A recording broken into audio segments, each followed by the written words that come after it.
CM ವಿರುದ್ಧ ಇಡಿ ತನಿಖೆ ವಿಚಾರಕ್ಕೆ ಸ್ಫೋಟಕ ತಿರುವು. ಇಡಿ ಐಸಿಐಆರ್ ದಾಖಲಿಸಿದ ಪ್ರಕರಣವೇ ಬೇರೆ. ಮುಡಾದಲ್ಲಿರುವಂತಹ 14 ಸೈಟ್ ವಿಚಾರಕ್ಕೆ ದಾಖಲಾಗಿಲ್ಲ ಇಸಿಐಆರ್. ಸಿಎಂ ವಿರುದ್ಧ ಇಡಿ ತನಿಖೆ ವಿಚಾರಕ್ಕೆ ಸ್ಫೋಟಕ ತಿರುವು ಸಿಗ್ತಾ ಇದೆ. ಎಕ್ಸ್ಕ್ಲೂಸಿವ್ ವಿಚಾರ ಇದು.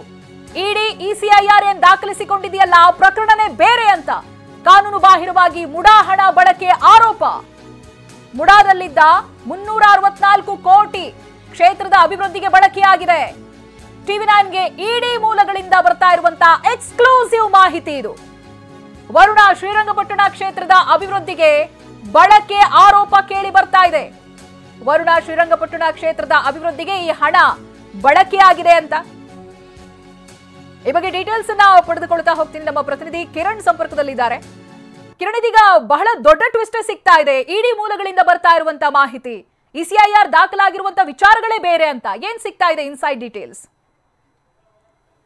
ಮುಖ್ಯವಾಗಿ ಈಗ ನಮ್ಗೆ ಇಡಿ ಮೂಲಗಳಿಂದ ಒಂದಷ್ಟು ಮಾಹಿತಿಗಳು ಸಿಕ್ಕಿದೆ ಮತ್ತು ನಾವು ಅವರು ಒಂದು ಇಸಿಐಆರ್ ಅಂತ ಏನ್ ಹಾಕೋತಾರೆ, ಎಫ್ಐಆರ್ ತರ ಹಾಕೋತಾರೆ. ಈ ಸಂಬಂಧಪಟ್ಟಂತೆ ಈ ಒಂದು ಮುಖ್ಯಮಂತ್ರಿಗಳಿಗೆ ಸಂಬಂಧಪಟ್ಟಂತೆ ಏನು ಸೈಟ್ಗಳು ಇತ್ತು ಅವರ ಕುಟುಂಬಕ್ಕೆ, ಅದು ಆ ಒಂದು ವಿಚಾರಕ್ಕೆ ಸಂಬಂಧಪಟ್ಟಂತೆ ಕೂಡ ಹಗರಣಕ್ಕೆ ಸಂಬಂಧಪಟ್ಟಂತೆ ಅಂತ ಇತ್ತು. ಆದ್ರೆ ಅಂತಿಮವಾಗಿ ಈಗ ಗೊತ್ತಾಗ್ತಾ ಇರುವಂತದ್ದು ಒಂದಷ್ಟು ಮಾಹಿತಿ ಅಂದ್ರೆ ಮೂಡಾದಲ್ಲಿದ್ದಂತ 364 ಕೋಟಿ ರೂಪಾಯಿಯನ್ನ ಅಂದ್ರೆ ಕೂಡ ಅಭಿವೃದ್ಧಿಗೆ ಅಂತ ಇರುವಂತದ್ದು, ಕೂಡ ವ್ಯಾಪ್ತಿಯಲ್ಲಿ ಬರುವಂತ ಕೆಲಸ ಮಾಡಕ್ಕೆ ಅಂತ ಇದ್ದಿದ್ದ ಹಣವನ್ನ ವರ್ಣ ಮತ್ತೆ ಶ್ರೀರಂಗಪಟ್ಟಣದ ಅಭಿವೃದ್ಧಿಗೆ ಬಳಕೆ ಮಾಡಲಾಗಿದೆ. ಅಂದ್ರೆ ಅದಕ್ಕೆ ಲಿಮಿಟ್ ಕೊಟ್ಟು ಹೊರಗಡೆ ಬಳಕೆ ಮಾಡ್ಕೊಂಡು ಆಗಿದ್ದಾರೆ ಅನ್ನೋ ಒಂದು ಸರ್ಕಾರ ಇತ್ತೀಚೆಗೆ ಅಂದ್ರೆ ಮುಖ್ಯಮಂತ್ರಿಗಳಾಗಿ ಬಂದ ನಂತರ ಈ ಒಂದು ದುಡ್ಡನ್ನು ಕೂಡ ಬಹುಶಃ ಆ ದುಡ್ಡನ್ನು ಬೇರೆ ಬೇರೆ ಕಡೆ ಡೈವರ್ಟ್ ಮಾಡಿರುವಂತದ್ದು ಕೂಡ ಕಂಡು ಬಂದಿದೆ. ಅದರಲ್ಲಿ ಅಕ್ರಮವಾಗಿ ಈ ಒಂದು ಹಣವನ್ನ ಏನು ಈ ಒಂದು ವರ್ಣ ಕ್ಷೇತ್ರದಲ್ಲಿ ಅಭಿವೃದ್ಧಿಗೆ ಮತ್ತೆ ಶ್ರೀರಂಗಪಟ್ಟಣದಲ್ಲಿ ಇರುವಂತಹ ಕೆಲವೊಂದು ಕಾಮಗಾರಿಗಳಿಗೆ ಬಳಕೆ ಆಗಿತ್ತು ಅನ್ನೋ ಒಂದು ಮಾಹಿತಿಗಳು ಈಗ ಹೊರಗಡೆ ಬರ್ತಾ ಇದೆ. ಈ ಸಂಬಂಧಪಟ್ಟಂತೆ ಇದು ಎಷ್ಟು ಮಟ್ಟಿಗೆ ಸರಿ ಅಂತ ಯಾಕಂದ್ರೆ ಈ ಒಂದು ದುಡ್ಡಲ್ಲಿ ಬಳಕೆ ಮಾಡ್ಕೊಂಡಿರುವಂತದ್ದು ಸರಿ ಇದೆಯೋ ಸರಿ ಇಲ್ವಾ ಈ ಒಂದು ವ್ಯಾಪ್ತಿಯಲ್ಲಿ ಈ ವಿಚಾರವಾಗಿ ಇಡಿ ಅವರು ಈ ಪ್ರಕರಣವನ್ನ ಅಂದ್ರೆ ಎಲ್ಲೋ ಒಂದ್ ಕಡೆ ಹಣ ವರ್ಗಾವಣೆ ಆಗಿರುವಂತದ್ದು.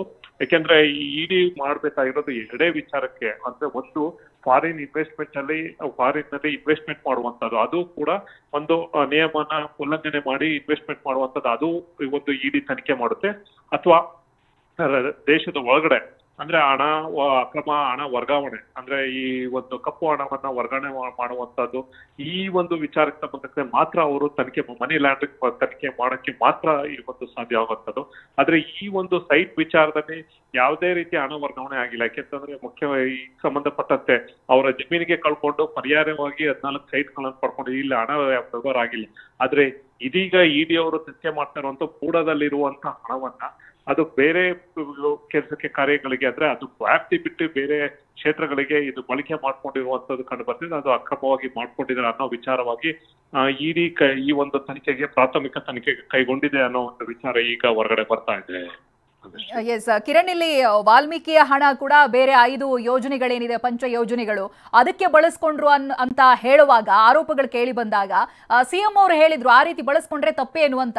ಬಟ್ ಇಲ್ಲಿ ಆ ರೀತಿಯಾಗಿ ಮಾತನಾಡೋದಕ್ಕಾಗತ್ತಾ ಅವ್ರಿಗೆ? ಅಲ್ಲ, ಖಂಡಿತವಾಗ್ಲೂ ವಾಲ್ಮೀಕಿ ಒಂದು ಏನ್ ಹಗರಣ ಬಂತು ಬೇರೆ ಒಂದು ವಿಚಾರವಾಗಿ ಸಂಬಂಧಪಟ್ಟಂತೆ ಕಾಮಗಾರಿಗಳಿಗೆ ಬಳಕೆ ಮಾಡ್ಕೊಳ್ಳುವಂಥದ್ದು ಮತ್ತೆ ಇರುವಂತದ್ದು ಒಂದು ಖಂಡಿತವಾಗ್ಲೂ ಅವರು ಹೇಳಿದಂತೆ. ಆದ್ರೆ ಇಲ್ಲಿ ಈ ವಿಚಾರವಾಗಿ ಸಂಬಂಧಪಟ್ಟೆ ಮೂಡಾದಲ್ಲಿ ಇರುವಂತಹ ಕಾನೂನು ಅಂದ್ರೆ ಅವರ ಒಂದು ಕಾಯ್ದೆ ಪ್ರಕಾರ ಆ ಒಂದು ಇರುವಂತ ಹಣವನ್ನ ಮೂಡಾದಲ್ಲಿ ವ್ಯಾಪ್ತಿಯಲ್ಲಿ ಬರುವಂತ ಅಭಿವೃದ್ಧಿಗೆ ಮಾತ್ರ ಬಳಕೆ ಮಾಡ್ಕೋಬೇಕು ಅಂತ ಇರುವಂತದ್ದು. ಆದ್ರೆ ಅದೇ ಹಣವನ್ನ ಬೇರೆ ಬೇರೆ ಕಾಮಗಾರಿ, ಯಾಕೆಂತಂದ್ರೆ ಈಗ ಇರುವಂತ ಏನು ಈ ಸ್ಕೀಮ್ಗಳನ್ನ ಕೊಡ್ತಾ ಇದ್ದಾರೆ ಈ ಸಂಬಂಧಪಟ್ಟಂತೆ ಬೇರೆ ಕಾಮಗಾರಿ ಕ್ಷೇತ್ರಗಳ ಅಭಿವೃದ್ಧಿ ಕಾಮಗಾರಿಗೆ ಬಹುಶಃ ಸಾಕಷ್ಟು ಹಣ ಸಾಕ್ತಾ ಇಲ್ಲ. ಹಾಗಾಗಿ ಈ ಒಂದು ಹಣವನ್ನ ಇರುವಂತ ಹಣವನ್ನ ಈ ಮುಖ್ಯವಾಗಿ ಅವರ ಕ್ಷೇತ್ರದಲ್ಲಿ ಅಂದ್ರೆ ಮುಖ್ಯಮಂತ್ರಿಗಳ ಪ್ರತಿನಿಧಿಸುವಂತ ವರ್ಣ ಕ್ಷೇತ್ರಗಳಿಗೆ ಮತ್ತೆ ಶ್ರೀರಂಗಪಟ್ಟಣ ಕ್ಷೇತ್ರಕ್ಕೆ ಅಭಿವೃದ್ಧಿಗೆ ಬಳಕೆ ಮಾಡ್ಕೊಂಡಿದ್ದಾರೆ ಅನ್ನೋ ಒಂದು ವಿಚಾರ ಈಗ ಹೊರಗಡೆ ಬಂದಿರುವಂತದ್ದು. ಅಲ್ಲಿ ಎಲ್ಲೋ ಒಂದ್ ಕಡೆ ಕಾನೂನಿನ ಲೋಪ ಆಗಿದೆ ಅನ್ನೋ ಒಂದು ವಿಚಾರ ಈಗ ಬಂದಿದೆ. ಅದು ಎಷ್ಟು ಮಟ್ಟಿಗೆ ಸರಿ ಅನ್ನೋದ್ರ ಬಗ್ಗೆ ಕೂಡ ಇನ್ನು ತನಿಖೆ ಆಗ್ಬೇಕಾಗಿದೆ. ಈ ವಿಚಾರವಾಗಿ ಇಡಿ ಅಧಿಕಾರಿಗಳು ಪ್ರಾಥಮಿಕ ತನಿಖೆ ಕೈಗೊಳ್ಳಕ್ಕೆ ಈಗಾಗಲೇ ಮುಂದೋಗಿದ್ದಾರೆ ಅನ್ನೋ ಒಂದು ವಿಚಾರ ಈಗ ಹೊರಗಡೆ ಬಂದಿದೆ. ಅಂದ್ರೆ ಒಟ್ಟು ಎಷ್ಟು ಕೋಟಿ ಆಗಿರ್ಬೋದು, ಆ ರಫ್ ನಂಬರ್ಸ್ ಏನಾದ್ರೂ ಸಿಗ್ತಾ ಇದೆಯಾ?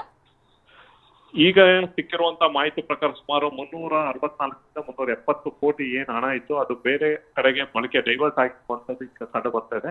ಇಡಿಗೂ ಕೂಡ ಏಕೆಂತಂದ್ರೆ ಇರುವಂತ ವಿಚಾರವಾಗಿ ಇಡಿ ಮಾಡ್ಬೇಕಾಗಿತ್ತು. ನಾನು ಈಗಾಗಲೇ ಹೇಳ್ದಂಗೆ 2 ವಿಚಾರವಾಗಿ ಕಾಯ್ದೆ ವಿಚಾರದ ಮಾತ್ರ ತನಿಖೆ ಮಾಡಕ್ಕೆ ಅವಕಾಶ ಇರುವಂತದ್ದು. ಆದ್ರೆ ಅದನ್ನು ಬಿಟ್ಟು ಈಗ ಹಣ ವರ್ಗಾವಣೆ ಬೇರೆ ಬೇರೆ ಕಡೆ ಹೋಗಿರುವಂತ ವಿಚಾರವಾಗಿ ಈಗ ಈ ಒಂದು ಪ್ರಕರಣವನ್ನು ಕೈಗೆತ್ತಿಕೊಂಡು ತನಿಖೆಯನ್ನ ಮಾಡಕ್ಕೆ ಮುಂದಾಗಿರುವಂತದ್ದು. ಇದಿವಾಗ ಸಂಪೂರ್ಣ ಪ್ರತ್ಯೇಕ ಪ್ರಕರಣ ಆಗ್ಬಿಡುತ್ತಲ್ವಾ? ಬೇರೆ ಕ್ಷೇತ್ರಗಳಿಗೆ ಬಳಸ್ಕೊಂಡಿರೋದು ಮುಡಾ ಹಣವನ್ನ ಅಂತ ಹೇಳಿದ್ರೆ ಪ್ರತ್ಯೇಕ ಪ್ರಕರಣ ಆಗ್ಬಿಡುತ್ತೆ. ಇದ್ರ ಮೇಲೆ ಏನಾದ್ರು FIR ದಾಖಲಾಗೋದು ಹಾಗೇನಾದ್ರೂ ಆಗುತ್ತಾ? ಮುಂದಿನ ಪ್ರಕ್ರಿಯೆ ಯಾವ ರೀತಿ ಆಗಿರ್ಬೋದು? ಇಲ್ಲ, ಈಗ ಒಟ್ಟಾರೆ ಮೂಢ ಹಗರಣದ ವಿಚಾರವಾಗಿ ನೋಡ್ತಾರೆ. ಆದ್ರೆ ಇದನ್ನ ಪ್ರತ್ಯೇಕವಾಗಿ ನೋಡುವಂತದ್ದು ಅಂದ್ರೆ ಈ ಸಂಬಂಧಪಟ್ಟಂತೆ ಈಗಾಗಲೇ ಮೂಢ ಸುಮಾರು 3,000 ರಿಂದ 4,000 ಹಗರಣ ಆಗಿದೆ ಅಂತ ಎಲ್ಲ ಕೂಡ ಹೇಳ್ತಾರೆ. ಅದು ಸೈಟ್ ಆಲ್ಟರ್ನೇಟಿವ್ ಸೈಟ್ ವಿಚಾರ ಇರ್ಬೋದು, ಬೇರೆ ಬೇರೆ ವಿಚಾರ ಇರ್ಬೋದು, ಮುಖ್ಯಮಂತ್ರಿಗಳ ಕುಟುಂಬದ ಇರ್ಬೋದು, ಮತ್ತೆ ಬೇರೆ ಬೇರೆ ವಿಚಾರಗಳು ಬೇರೆ ಬೇರೆಯವರಿಗೆ ಅಕ್ರಮವಾಗಿ ಒಂದು ಸೈಟ್ ಅನ್ನ ಪ್ರತಿಷ್ಠಿತ ಬಡಾವಣೆಗಳಲ್ಲಿ ಕೊಟ್ಟಿರುವಂತದ್ದು. ಇದು ಒಂದ್ ಕಡೆ ಆಯ್ತು ಅಂದ್ರೆ ಎಲ್ಲೋ ಒಂದ್ ಕಡೆ ಈಗ ಇರುವಂತ ಏನ್ ಅವ್ರಿಗೆ ಕೊಡಬೇಕಾಗಿದ್ದಂತ ಜಾಗದಲ್ಲಿ ಬಿಟ್ಟು ಜಾಸ್ತಿ ಮಾರ್ಕೆಟ್ ವ್ಯಾಲ್ಯೂ ಜಾಸ್ತಿ ಇರುವಂತ ಕಡೆ ಕೊಟ್ಟಿರುವಂತದಕ್ಕೆ ಒಂದು ದೊಡ್ಡ ಹಗರಣ. ಅದು ಮೂಡಾಗಿ ಲಾಸ್ ಆಗುತ್ತೆ. ಒಂದ್ ಕಡೆ ಲಾಸ್ ಆಗಿರುವಂತದ್ದು, ಇನ್ನೊಂದ್ ಕಡೆ ಇರುವಂತ ಹಣವನ್ನು ಕೂಡ ಬೇರೆ ಬೇರೆ ಕಡೆ ಡೈವರ್ಟ್ ಮಾಡ್ಕೊಂಡಿರೋದು ಕೂಡ ಇನ್ನೊಂದು ಕೂಡ.